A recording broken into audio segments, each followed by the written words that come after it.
श्रीराम समर्थ.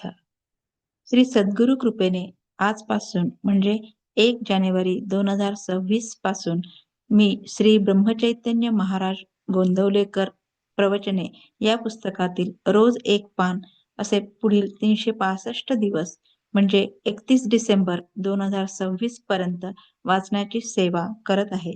तेव्हा कृपया काही चुकल्यास क्षमा असावी. जय श्रीराम. 1 जानेवारी.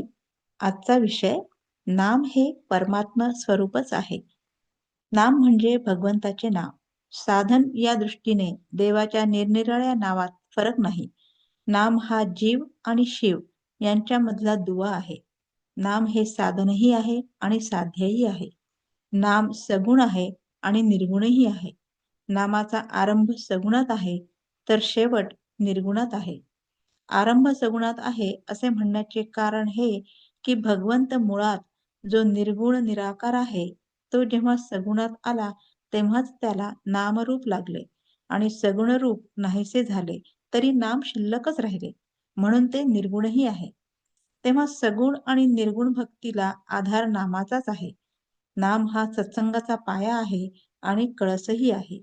नाम म्हणजे आपली वृत्ती आणि भगवंत यांना जोडणारी साखळीच आहे.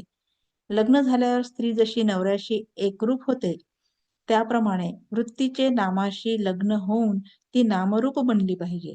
नाम हे अत्यंत सूक्ष्म आहे आणि वृत्ती सुद्धा सूक्ष्म आहे, म्हणून नाम घेण्याने वृत्ती सुधारेल. वृत्ती सुधारली की चित्त शांत होईल. चित्त शांत झाले की निष्ठा उत्पन्न होईल. सगळ्यांचा भावार्थ एकच आहे. अन्नाला स्वतःची चव असते, त्यात आपण आपली गोडी आणि आवड घालून नंतर ते खातो. पण नामाला स्वतःची अशी चव नाही, त्यात आपणच आपली गोडी आणि आवड घालून ते घेतले पाहिजे. आपण जितकी जास्त गोडी त्यात घालू तितके ते अधिक गोड वाटेल. पंढरपूरला जायला पुष्कळ रस्ते आहेत, परंतु सर्वांना शेवटी बारीतून जाऊनच दर्शन घ्यावे लागते. त्याप्रमाणे इतर साधने जरी केली तरी नामसाधन केल्यावरच आत्मस्वरूपाची प्राप्ती होते. आपण नाम घ्यावे ते आपणच आपल्या कानांनी ऐकावे आणि ते घेता घेता शेवटी स्वतःला विसरून जावे.